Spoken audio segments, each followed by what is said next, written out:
Hi, my name is Nicole Ortiz, and I'm one of the Spanish teachers at Calico High School.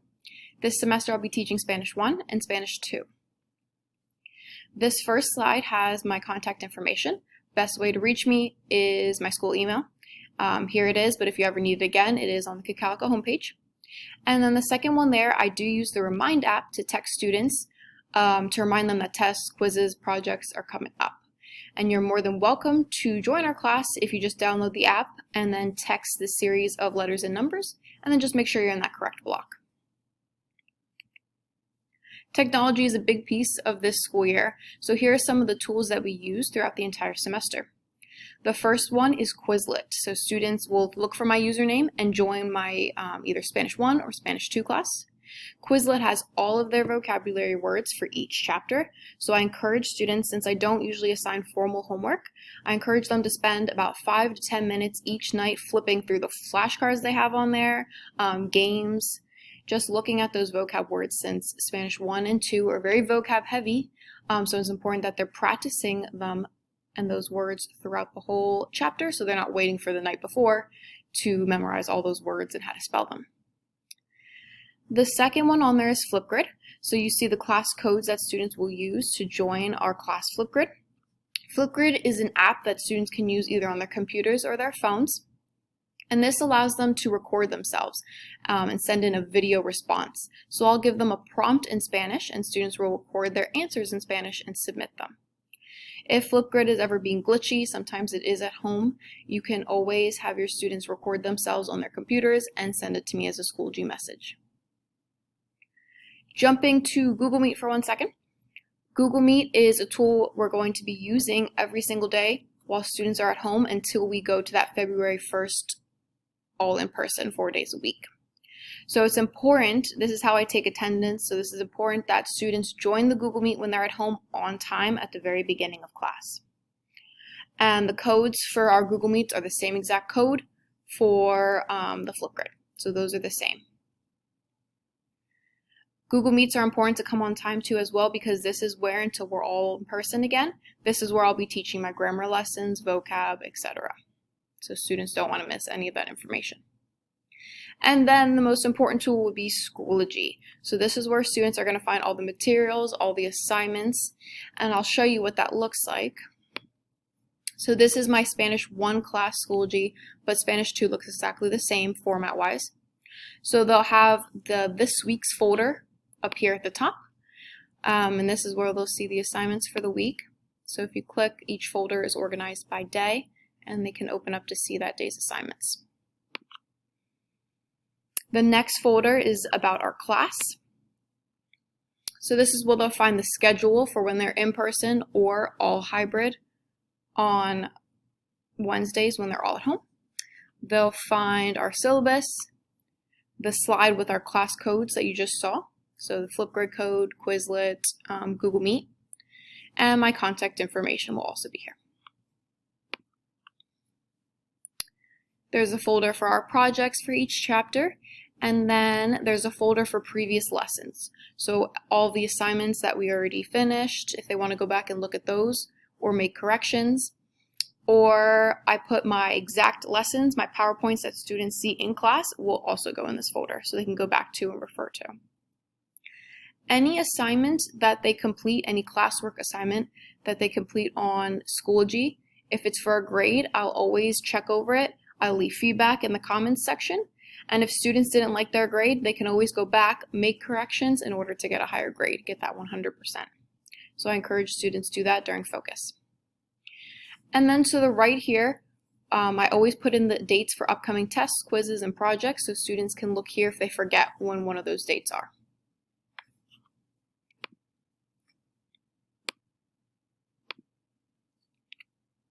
A little bit about myself. I grew up in Lidditz and graduated from Warwick in 2014. And then I graduated from Millersville University in 2018 with a degree in Spanish education and Latino studies. Before coming to Calico, I was the high school Spanish teacher at Columbia, and I also coached softball there. A little bit about how I learned Spanish. So my mom's side of the family is from Uruguay, so this country here in South America, a little one there. So at home, I grew up speaking Spanish with my grandparents, and then here are some pictures of me when I got to visit and live in Uruguay for 2 months with family.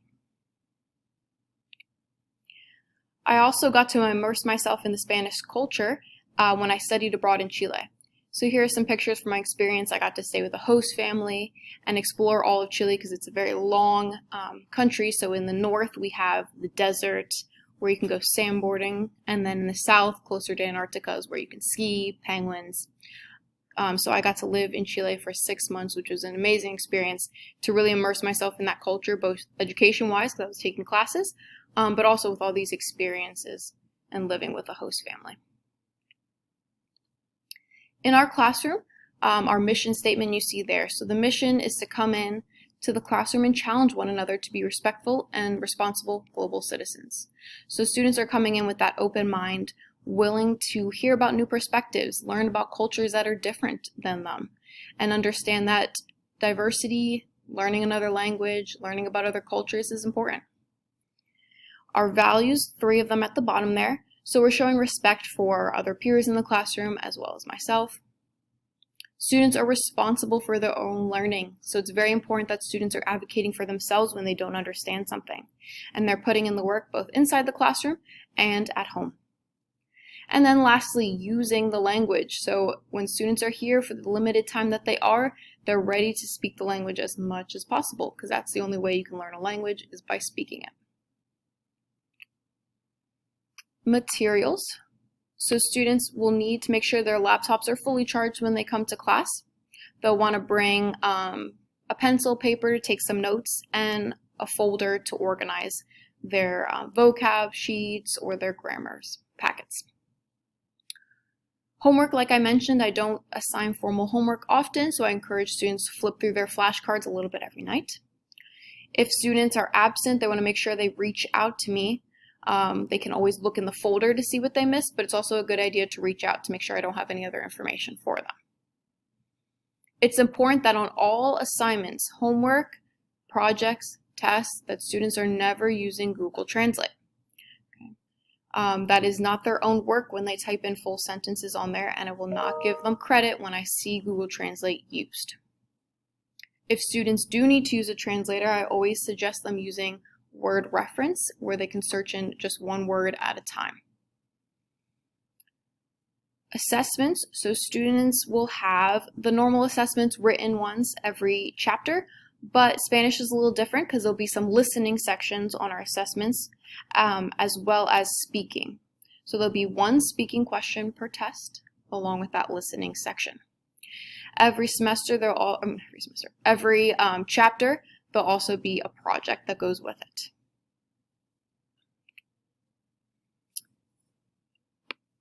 At the end of the semester, there'll be a final exam that covers everything we learned throughout the semester.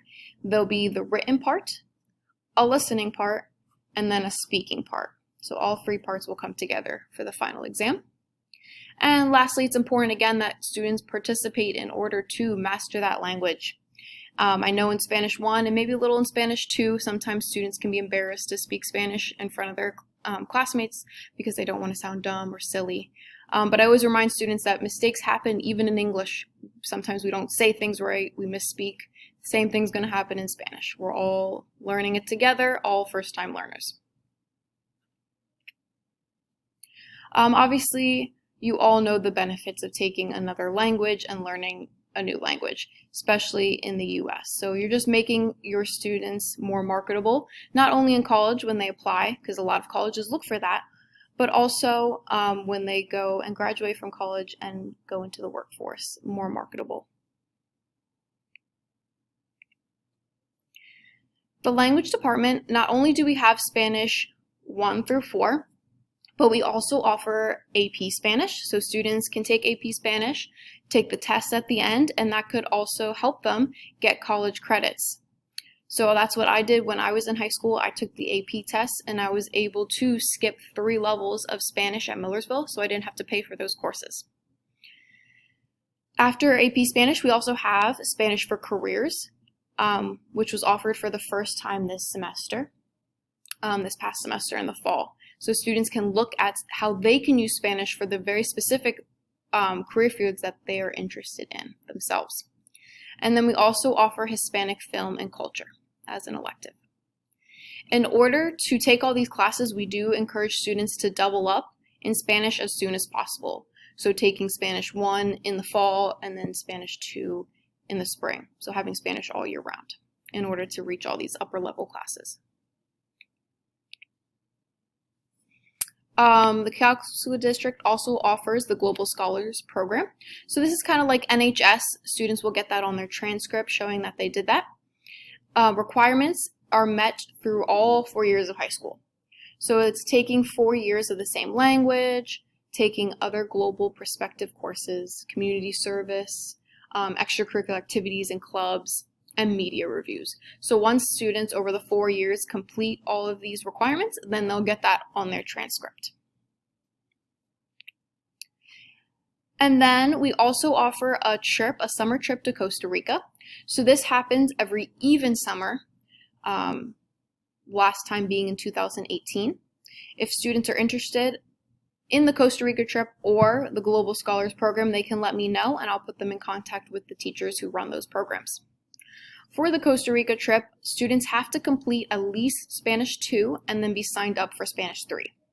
And you see the cost there, as well as if students do attend and are part of Global Scholars, this can count as an extracurricular activity that they need, as well as community service.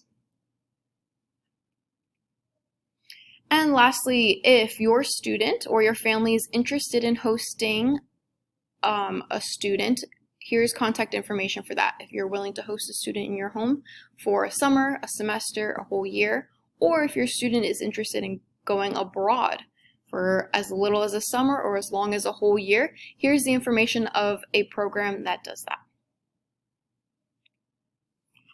Thank you for watching this video. If you have any questions, feel free to send me an email.